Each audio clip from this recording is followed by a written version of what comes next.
when thousands of Nigerians died in their hospital beds due to lack of electricity or lack of medicine. This is an embarrassing development. Ibrahim Taore exposed the rottenness in the Nigerian system to the entire world, challenging Tinubu and the Nigerian government over the maladministration and the ill treatment meted on Nigerians that is no longer acceptable or by any responsible nation or individual across the nation. Look at what Ibrahim Taore of Burkina Faso has to say concerning the rot in the Nigerian system.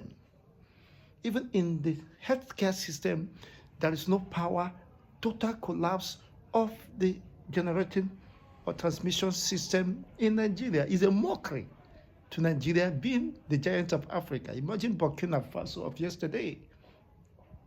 Upon assumption of office in Burkina Faso, by the 2 years, he has been able to offset the humongous bill, foreign and local debts incurred during the France dominance reign or regime, extortions and deprivation of his people. He has hampered such. He has swept up the France influence in Burkina Faso. Today, they are enjoying the dividends of democracy. They are enjoying the essence of existence. They are living out life, not just merely existing. I felt like crying, shedding tears. This is a serious challenge. If the Nigerian politicians and the executive has conscience, they would have a rethink and do what is right. Imagine Ibrahim Taore of 37 years calling out on Tinubu, calling out on Nigerian government, calling out on the entire system, the decadence, the deprivation, the degradation. You can imagine mocking Nigerian government that you failed to give us light, why you pay for it. Today, you are not better off. Your citizens cannot go to bed with lights, cannot boast of 4 hours supply of electricity. These are people who claim they supply Burkina Faso, Mali, and every other African countries electricity. But today, people are dying in hospitals because of lack of electricity. There is no adequate medical manpower or personnel to take care of the population of Nigerian health.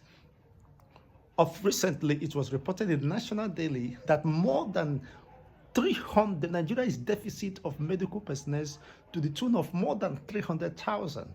Of recent, it was reported on the national news that patients are dying, are suffering because of the lack of specialists.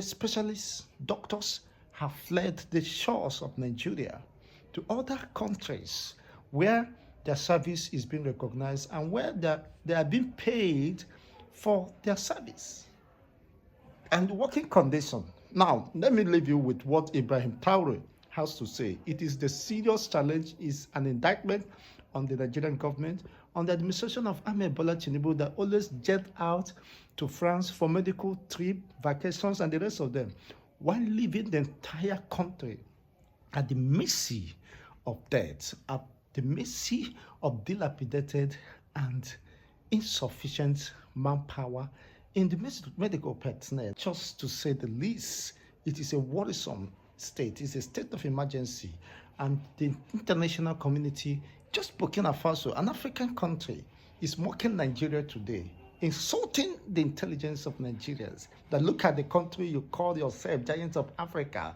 with nothing to show for it. Common light you can't give to your people. Common healthcare system you cannot facilitate. It's quite unfortunate. Let me leave you with this so that you can hear directly from Ibrahim Taore. When thousands of Nigerians died in their hospital beds due to lack of electricity or lack of medicine, it is a crime. They are responsible for these sanctions. They are responsible for these deaths. The same thing is happening in Mali. With Burkina, we have indirect sanctions because people need to understand. When they understand, Their instructions from the other side. They come, they do everything to apply it. It's shameful. Some have decided not to supply electricity to our countries. It's not free, we pay for it. And it contributes to their economy.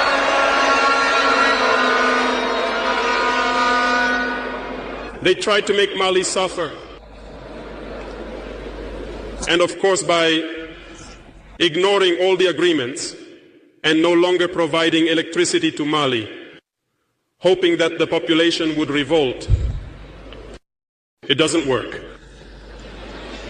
When it lasted, some were forced to make their own people pay by increasing the cost of electricity. It will increase again.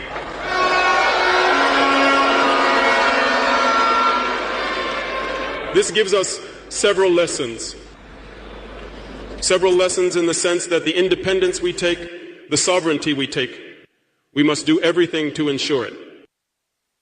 They have given us very good lessons, and we have understood them very well.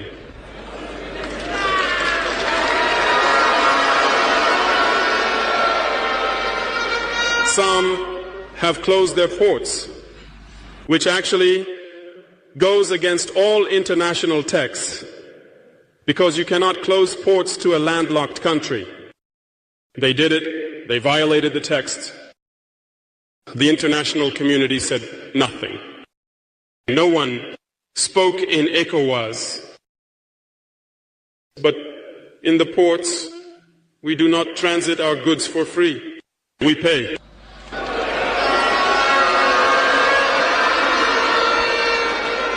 And those now facing the consequences.